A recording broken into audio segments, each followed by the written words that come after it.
پیارے دوستو، آج کی اس ویڈیو میں ہم بات کریں گے ایک عجیب و غریب جنازے کے بارے میں۔ ایک ایسے رئیس آدمی کا جنازہ جسے پڑھانے کے لیے ہر مولوی انکار کر دیتا ہے کہ اس کا جنازہ نہیں پڑھاؤں گا۔ تو دوستو، تمام مولویوں نے جنازہ پڑھانے سے کیوں انکار کر دیا، آج کی اس ویڈیو میں بتایا جائے گا۔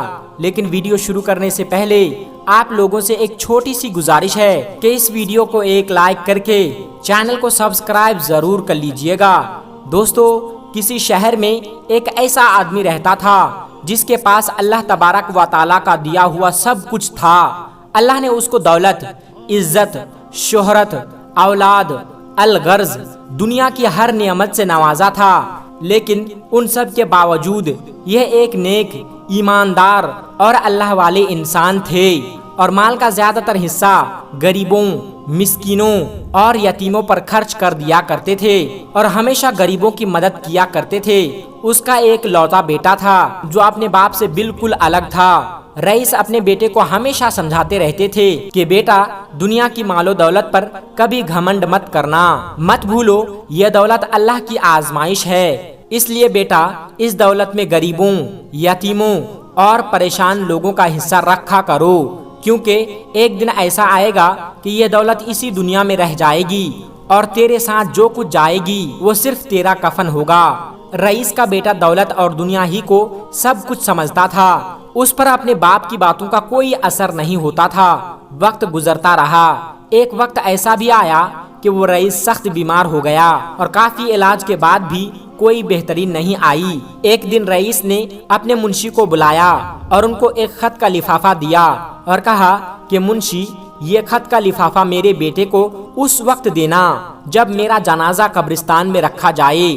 انتقال سے کچھ دن پہلے انہوں نے اپنے بیٹے کو بلایا اور کہا کہ بیٹا، میری ایک آخری خواہش ہے، جب میں مر جاؤں تو مجھے میرے پرانے موزے پہنا کر دفن کرنا، یہ میری آخری خواہش ہے، اور مجھے یقین ہے کہ میری آخری خواہش کو تو ضرور پوری کرے گا۔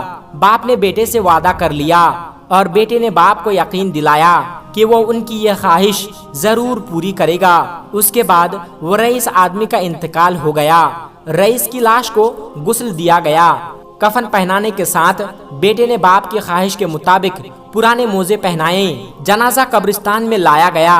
کافی تعداد میں لوگ جنازہ پڑھنے کے لیے آئے ہوئے تھے۔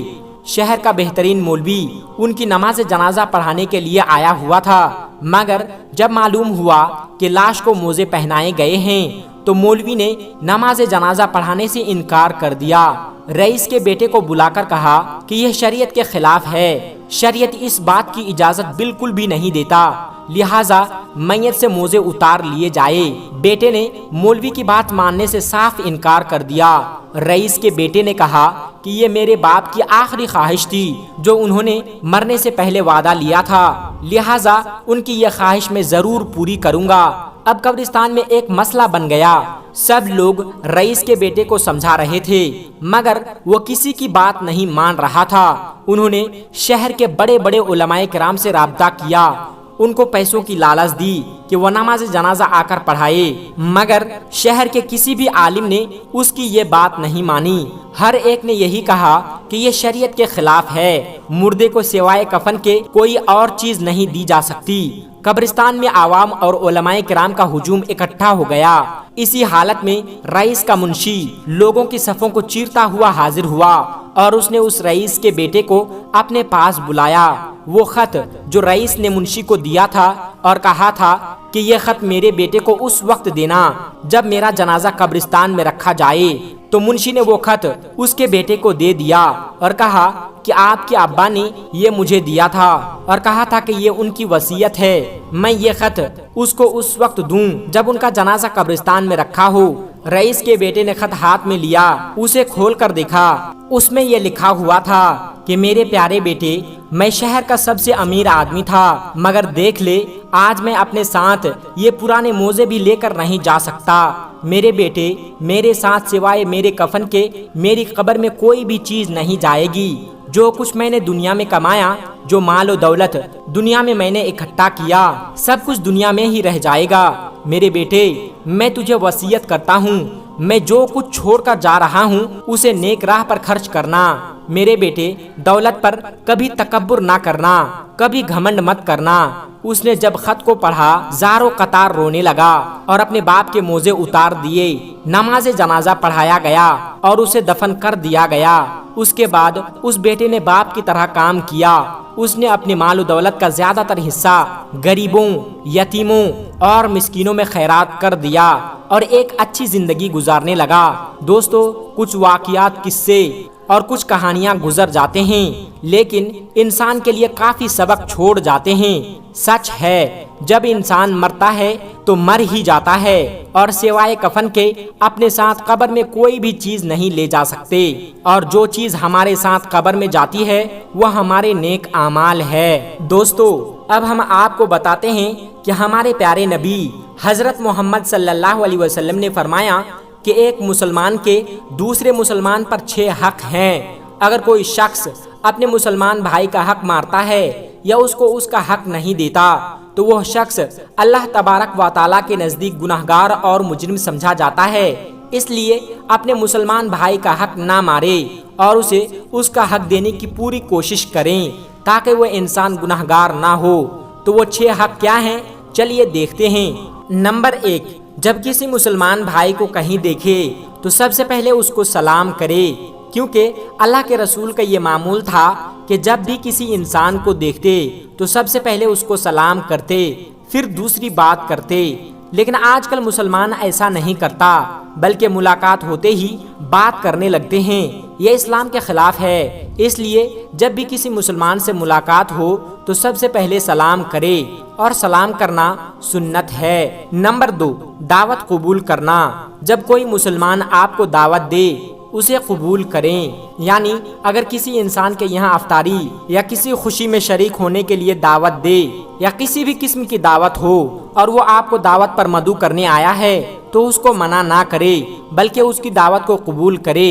یہ ہمارے نبی حضرت محمد صلی اللہ علیہ وسلم کے طریقوں میں سے ایک طریقہ ہے، اس لیے دعوت کو ضرور قبول کریں۔ نمبر 3، نصیحت طلب کرنے والوں کو نصیحت کرے، یعنی اگر کوئی شخص آپ سے مشورہ مانگ رہا ہے یا کوئی کام کر رہا ہے یا کوئی شخص برائی کر رہا ہے تو اسے اچھا مشورہ دے، نیک کام کی طرف دعوت دے اور اس کو اچھائی کی طرف بلانا یہ نیکی کا کام ہے، کیونکہ وہ جب تک نیک کام کرتا رہے گا اس کا صلہ، اس کا اجر و ثواب آپ کو ملتا رہے گا۔ اس لیے جو بھی شخص برائی کر رہا ہے تو اسے نیک کام کا مشورہ دے۔ نمبر 4، چھینک کا جواب دینا، یعنی اگر کوئی مسلمان چھینکے اور وہ الحمدللہ پڑھے تو آپ اس کے جواب میں یرحمکم اللہ کہے۔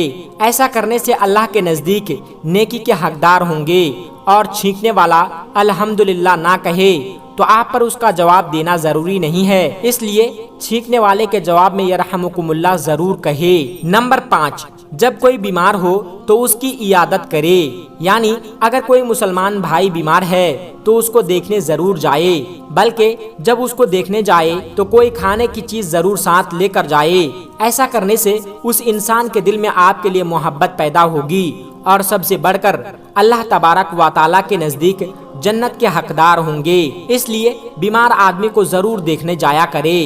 نمبر 6، جنازے میں شریک ہونا، یعنی اگر کسی مسلمان بھائی بہن کی وفات ہو جائے تو دوسرے مسلمان کے لیے یہ لازمی اور ضروری ہے کہ نماز جنازہ ادا کرنے کے لیے ضرور جائے، کیونکہ پتہ نہیں کہ اللہ تبارک و تعالیٰ کس کی نماز اور دعا کو قبول کرے اور اس فوت شدہ مسلمان کی اللہ تبارک و تعالیٰ مغفرت کر دے۔ اس لیے ہر مسلمان کو جنازے کی نماز میں ضرور شریک ہونا چاہیے۔ دوستو اس سے معلوم ہوتا ہے کہ ایک مسلمان کا دوسرے مسلمان پر 6 حق ہیں، اور ان 6 حقوق کو ادا کرنا ہر مسلمان پر کچھ عالموں کے نزدیک واجب ہے اور کچھ کے نزدیک مستحب ہے، مگر حدیث پاک کے الفاظ سے ان حقوق کی ادائیگی واجب ہی معلوم ہوتی ہے۔ اس لیے یہ 6 حق ضرور ادا کرنی چاہیے، اور یہ حدیث مسلم شریف میں موجود ہے۔ میرے پیارے دوستو آج کی ویڈیو میں بس اتنا ہی۔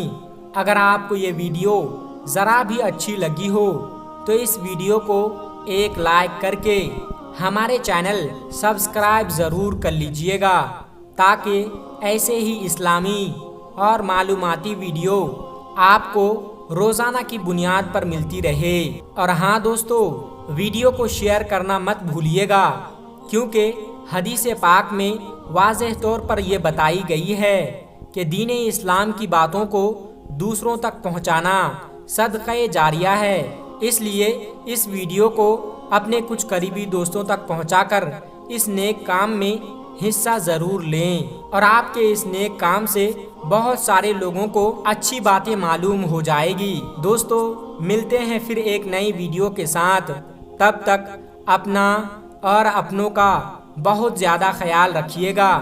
خدا حافظ۔ السلام علیکم ورحمۃ اللہ وبرکاتہ۔